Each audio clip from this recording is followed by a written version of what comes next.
শীতকাল মানেই পিঠে পুলি, বিভিন্ন রকমের রকমারি রান্না বা পিঠে, যে কোনো রেসিপি কিন্তু সবসময় আমরা এই ঠান্ডার দিনে করে থাকি। স্কিপ না করে সম্পূর্ণটা দেখতে থাকুন যে কতটা সহজে বাজারে কেনা চালের গুঁড়ো দিয়ে এই রেসিপিটা রেডি করেছি দুধ চিতই পিঠে। আর এই চিতই পিঠেটা বানানোর জন্য যে প্যাটাটা আমি রেডি করেছি না, এই প্যাটাটা আমি ডেসক্রিপশানে দিয়ে দেবো যে কীভাবে রেডি করেছি, সেটা অবশ্যই ফলো করে নিতে পারেন। আর স্কিপ না করে সম্পূর্ণটা দেখার অনুরোধ রইল। এখানে আমি দুধ চিতই বানানোর জন্য প্রথমে চিতই পিঠেটা রেডি করে নিতে হবে। তার জন্য একটা মাটির খোলা নিয়েছি, আর এটা একদম নতুন, কোনো পুরাতন না বা একবারও রেডি করিনি এর মধ্যে। তো প্রথমে দিচ্ছি, অনেক সময় আমরা ভয় পাই যে ভেঙে যাওয়ার বা তেল দেওয়া হয়নি, ঠিকঠাক উঠবে না, কিন্তু দেখুন একদম প্রথমে খোলাটা আমি 10 থেকে 15 মিনিট একদম লো ফ্লেমে গরম করে নিয়েছিলাম। গরম করার পরে এখন মিডিয়াম টু হাইয়ে রেখেছি ফ্লেমটা। আর এই পর্যায়ে যখন চিতই পিঠেগুলো দেবো না, সেই সময় খুব ভালো করে গরম করে নিতে হবে। তো গরম করে নেওয়ার পরে আমি 1 হাতা সমানে ব্যাটার দিয়েছি। তো হাতাটা আমার ছোটো ছিল, সেই জন্য আমি কাপ মেপে দিয়েছি। একটা ছোটো কাপের 4 ভাগে 3 ভাগ দিয়েছি, আর দিয়ে দেখুন 2 মিনিট মতো রেখেছি, 1.5 থেকে 2 মিনিট। কত সহজে উঠে গেল, আমি কিন্তু কোনো তেল ব্যবহার করিনি, সেটা কিন্তু আগেই বলে দিলাম। দেখুন দেখতে কতটা সুন্দর হয়েছে, আর খুব সহজে কিন্তু উঠে গেল। তো এখন যেহেতু তেল দিইনি, আবার আমি একটু তেল দিয়েও দেখিয়ে দিচ্ছি। তো একটা বাটিতে তেল আর জল আগে থেকে মিশিয়ে রেখেছিলাম, সেটাকে একটা ছোট কাপড়ের টুকরো নিয়েছি, নিয়ে সেটা দিয়ে ভালো করে তেল ব্রাশ করে নিচ্ছি, বা আপনারা ব্রাশ দিয়েও কাজটা করে নিতে পারেন। আর তেল দেওয়ার পরে বুঝতে পারছেন যে কতটা গরম আছে। ঠিক একইভাবে আমি, যদি বড় হাতা থাকে 1 হাতা দিতে পারেন, তো আমি ছোটো চায়ের কাপে 4 ভাগের 3 ভাগ ব্যাটার দিয়ে দিলাম, দিয়ে 1.5 থেকে 2 মিনিট এটা রেখে দেবো।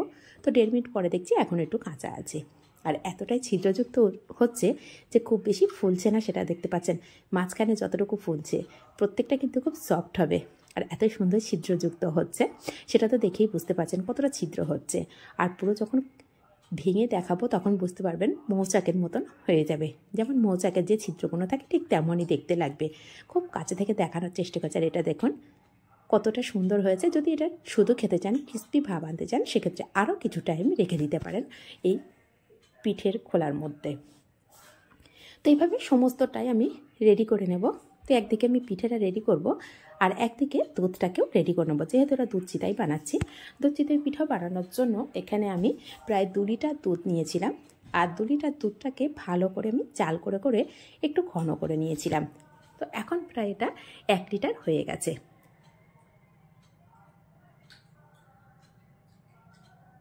তো এখন এটা হালকা গরম আছে দুধটা, আর ফ্লেমটা আমি অন করেই দিয়েছি, দিয়ে লো ফ্লেম করে রেখেছি। এর মধ্যে দিয়ে দিলাম একটা তেজপাতা, 2টো এলাচকে টুকরো করে, আর সামান্য একটু দালচিনি, আর দিয়ে দেবো সামান্য একটু লবণ।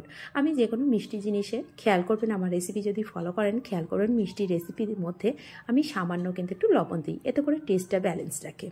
আর এখন হাতে নিয়ে দেখাচ্ছি, দেখুন কত সুন্দরভাবে এটা ছিদ্র হয়েছে, আর মাঝখানটা খুব সুন্দরভাবে ফুলে গেছে। যদি এতটা ছিদ্র না হতো না, প্রত্যেকটা পিঠে একদম ফুলকো ফুলকো হয়ে যেত। খুব ভালো ছিদ্র হয়েছে, এতে করে না পিঠেটা খুব নরম হবে।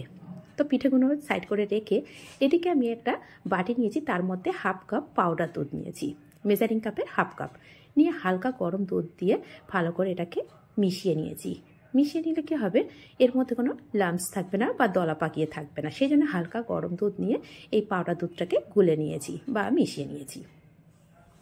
নিয়ে এখন দুধটাকে ঢেলে দিলাম, যে পাউডার দুধটা মিশিয়ে রেখেছিলাম সেটাকে ঢেলে দিয়ে একটু নাড়াচাড়া করে নেব, নিয়ে 1বার থেকে 2বার একটু ফুটিয়ে নেব। ঠিক এখন ফ্লেমটাকে একদম লো করে দিয়েছি, লো করে খেজুরের গুড় দিয়েছি। আর খেজুরের গুড় যার মধ্যেই পড়বে সেটা কিন্তু ভীষণ টেস্টি হয়। এখন পিঠার রেসিপি, আর এই পিঠা তৈরির সময় যদি খেজুরের গুড় দিয়ে হয়, সে তো আর বলা যায় না যে দারুণ টেস্টি হয়, আর যদি সেই খেজুরের গুড়টা পিওর হয়। তো এইভাবে আমি এখন খেজুর গুড় দেওয়ার পরে মিষ্টিটা অবশ্যই চেক করে নেব ঠিকঠাক হয়েছে কিনা। অবশ্যই চেক করে নেবেন, যদি দেখেন কম হয়ে যায় অবশ্যই দিয়ে নিতে পারেন, বা নিজেরা যেমন মিষ্টি খেতে পছন্দ করেন ঠিক তেমনই দিয়ে নিতে পারেন। কথায় কথায় এদিকে খুব ভালো করে ফুটে গেছে দুধটা। এখন ঢাকনাটা খুলে নেব, নিয়ে আমি যে পিঠেগুলো রেডি করে রেখেছি সেগুলো দিয়ে দেব। আর এটা ফেসবুক থেকে দেখে থাকলে পেজটিকে ফলো করে রাখবেন, ইউটিউব থেকে দেখে থাকলে চ্যানেলটিকে সাবস্ক্রাইব করে পাশে থাকা বেল আইকনটি প্রেস করে রাখবেন। যখনই কোনো নিত্য নতুন রেসিপি আপলোড করব সবার আগে পৌঁছে যাবে আপনার কাছে। তাহলে দেখুন এখানে খুব বেশি পিঠে দেবো না, আমি 4টে থেকে 5টা পিঠে দেবো। তো এখানে আমি 5টা পিঠে দিয়েছিলাম, আর একটা ছোটো মতন হয়েছিল সেটাও দিয়েছিলাম। এতে না দুধটা অনেকটা কম পড়ে গিয়েছিল। এখানে মিনিমাম 4টে থেকে 5টা পিঠে একদম ঠিকঠাক হয়, কারণ দুধটা তো সোপ করে নেয়, সেই ক্ষেত্রে দুধটা একটু পরিমাণে বেশি রাখতে হয়। এই দুধটা কতটাই সোপ করে নেবে সেটা দেখেই বুঝতে পারবেন। যতটা ভালো সোপ করে নেবে ততটা ভালোই কিন্তু পিঠেটা সফট হবে। তো এটাকে আমি 5 থেকে 6 ঘন্টার জন্য রেখে দেবো। তো এটা আমি রাত্রে রেডি করেছি, সকালে দেখাবো।